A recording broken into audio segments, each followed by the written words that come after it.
Hey everyone, welcome back for another deep dive. Today we're going to be talking about Baba Faqir Chand. That's good. Um, we are going to be looking at the YouTube video, The Unknowing Sage, the life and work of Baba Faqir Chand, which is on the Neural Surfer channel. Great. And he was this Indian sage who was deeply immersed in Surat Shabd yoga.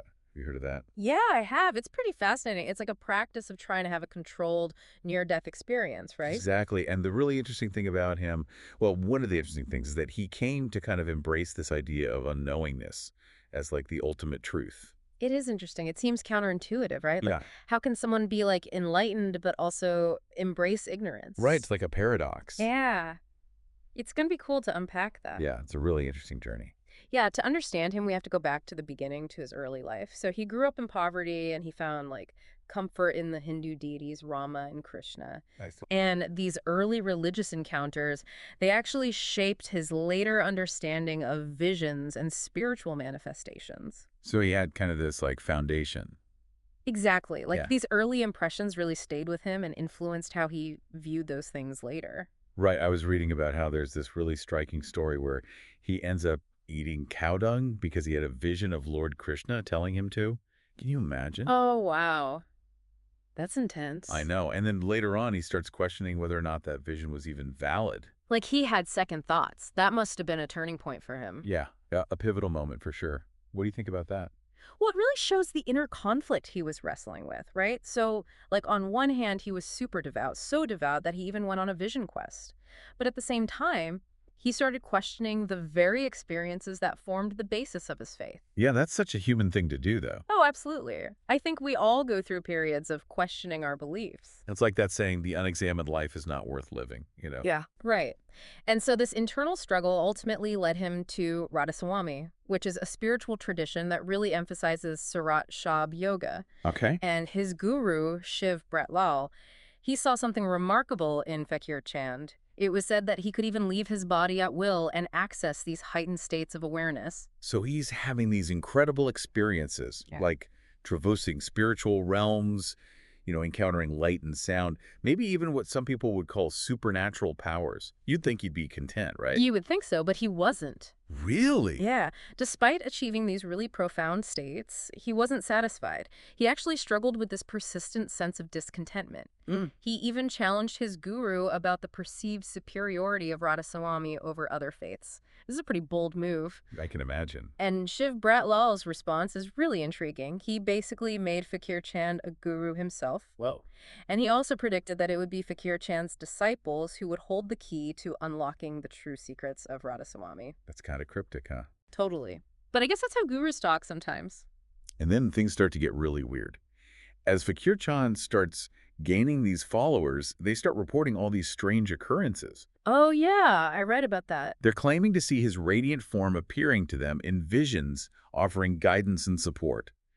But the truly perplexing thing is that Fakir Chand himself is completely unaware of these events. That's where the idea of bilocation comes in, right? Like being in two places at once. It's a concept that shows up in other mystical traditions as well. Right. Think of Jal Singh, for instance, who's a disciple from a different Radhaswami lineage, and he wrote a whole lot about his own bilocation experiences. Wow, so this wasn't an entirely new thing. Not at all. But what makes Fakir Chand's case really stand out is his total denial of any conscious role in it. Like, he was adamant that it wasn't him intentionally doing these things. It's almost like it was happening despite him, right? It seems that way. And there's this story of a student who, like, swears that Fakir Chand dictated answers to him during a science exam. And the thing is, Fakir Chand didn't even know the subject. Right. He was totally baffled by it. And then there's another story about this woman who was saved from drowning in Kashmir. And time and again, Fakir Chand insisted he had nothing to do with any of it. So how do we make sense of these accounts and his denials? It's almost like a contradiction. Well, this is where Fakir Chand's perspective takes this radical turn. Instead of seeing these visions and manifestations as these outside forces intervening, he attributed them to the devotee's own mind.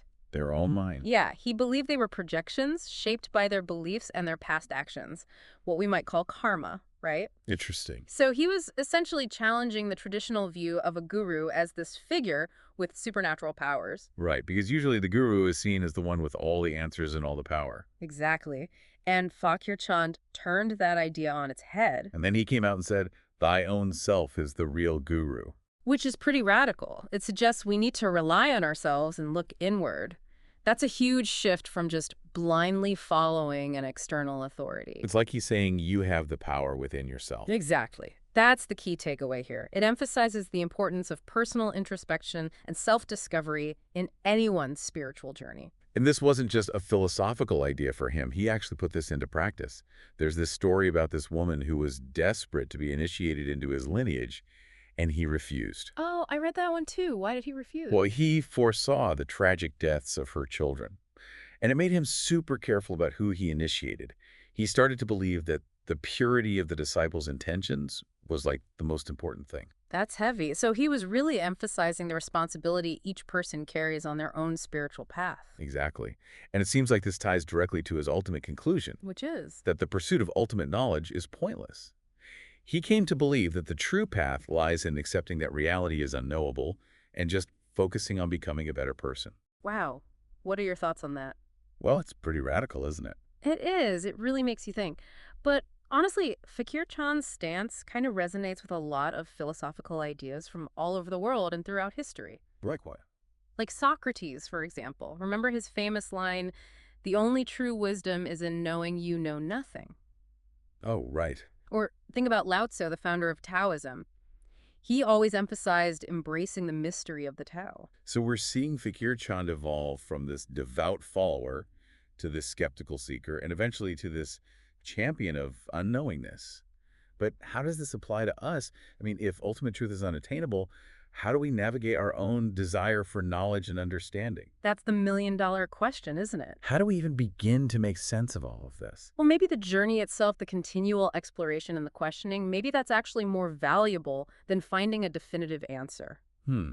That's an interesting way to look at it. And this brings us to his emphasis on honesty and service as core principles. Right. As you continue to explore his teachings, I want you to consider how these principles of honesty and service relate to your own pursuit of knowledge. How might they help us all become better people, which, according to Fakir Chand, is the true path? That's a great question to ponder. Hold on to those questions as we delve deeper into Fakir Chand's fascinating life in Part 2. One thing that's important to remember is that Fakir Chand didn't just completely dismiss spiritual practices like Surat Shab Yoga. Right. He acknowledged they can bring about profound experiences, Okay. but he was cautious about people becoming fixated on them as the ultimate truth or obsessing over achieving certain states. For him, true enlightenment was really about a shift in perspective, I see. like this humbling recognition of just how vast existence truly is. That makes a lot of sense. So he wasn't saying abandon all spiritual practices, Yeah. but approach them with more, discernment. Yes, and a healthy dose of skepticism, too. Yeah, right. And this idea ties into his whole emphasis on becoming a true human being. It's not just about inner exploration, but also how we live our lives, right? Absolutely. How we treat others, how we contribute to the world. Exactly. And Fakir Chand truly embodied this principle in his own life. In what way? Think about his lifestyle. Remarkably simple. He chose to live in a small dwelling, separate from the ashram. Wow. And get this, he even used a bicycle rickshaw to get around. Really? He could have had anything, but he chose simplicity. It seems like his focus was on inner development over any kind of outward achievements, or accumulating wealth and power. That's a powerful message, especially in today's world where so much emphasis is placed on outward success. Couldn't agree more. And on the topic of outward achievements, Fakir Chand also had some interesting views on miracles, especially the ones attributed to him. What did he think about those? Well, he didn't deny that they happened, but he questioned their source and their meaning. He actually believed that they often came about because of the devotee's own faith Oh, interesting. and the power of their own mind. So instead of seeing these miracles as proof of his supernatural abilities, he saw them as a manifestation of the individual's own journey. Yes, and perhaps even a reflection of how interconnected everything is. That's a concept that might take a little getting used to. Maybe we can explore that a bit more. Definitely. And this is where Fakir Chand's understanding of karma really comes into play. Right. He talked about that a lot. He believed that these manifestations weren't divine interventions, but rather expressions of a person's karmic I tendencies see. and the interplay of these subtle energies. Imagine a web of interconnectedness, Okay. I'm imagining where that. all of our thoughts and actions, even our beliefs, contribute to this complex and dynamic system. That's pretty mind-boggling when you really think about it. It is. It challenges how we usually think about the whole guru-disciple relationship. And it encourages us to go beyond surface level explanations and look at these deeper forces, the ones at play in our lives and in the universe as a whole. Now, Bakir Chand's teachings also delved into a topic that often gets overlooked: procreation. Oh, right. He had some strong opinions on that. He really believed that parents have this huge impact on shaping their children's qualities, not just physically, but mentally and spiritually. Yes, he was a firm believer in the transmission of samskaras, Samskaras. basically mental impressions, or tendencies that get passed down from parents to their children, like subtle energetic imprints that influence a child's personality. So he was suggesting that parents' thoughts and intentions during conception could actually affect their child's character and even their destiny. That was his belief. He even had this compelling anecdote about himself. He said he consciously focused on positive qualities while trying to conceive his son, and he believed his son's later success and character were a result of those intentions. It makes you wonder about the implications of our choices, doesn't it? It really does, and the often unseen forces that shape our lives and those of future generations. While his views might be unconventional, I think they really highlight how interconnected we are and the responsibility we carry, not just for ourselves, but for the whole world around us. And this sense of responsibility applies to our approach to spiritual practices, too. For sure. Fakir Chand was adamant that genuine spiritual growth demands honesty Absolutely. and a willingness to question our beliefs, even the ones we hold most dear. He was a tireless seeker of truth, constantly challenging his own assumptions, I see. even those related to Surat Shab Yoga. Remember when he described encountering this unbreakable sound during deep meditation? Yeah. Initially, he thought that was the ultimate truth, but even that came into question later on. He was always willing to re-examine his own experiences. Always. His commitment to honesty, even when it contradicted his past experiences, that's what's truly remarkable. It shows a lot of humility. And that understanding, that true understanding is a process. It's not some fixed destination you arrive at. What stands out to you most about that part of his teachings? Honestly, it's his willingness to embrace uncertainty. He was so devoted, but he still had doubts about what awaited him after death. He even acknowledged the possibility of, like, falling back into illusion, encountering familiar visions and attachments, even in the afterlife. It takes a lot of courage to confront those existential questions. It does.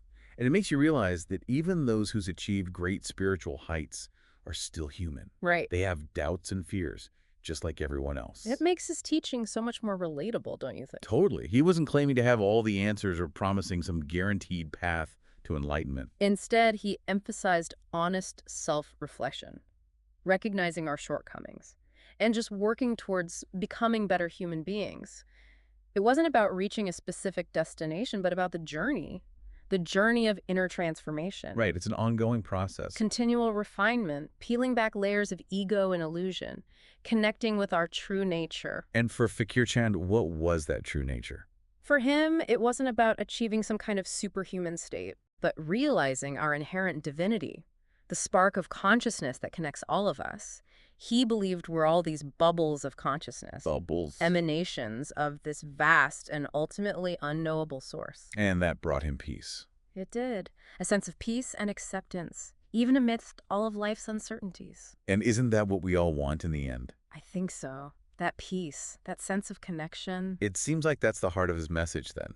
Embracing the unknown. Not with fear, Or resignation. but with a sense of wonder. And that commitment to living a purposeful life. One full of service and authenticity.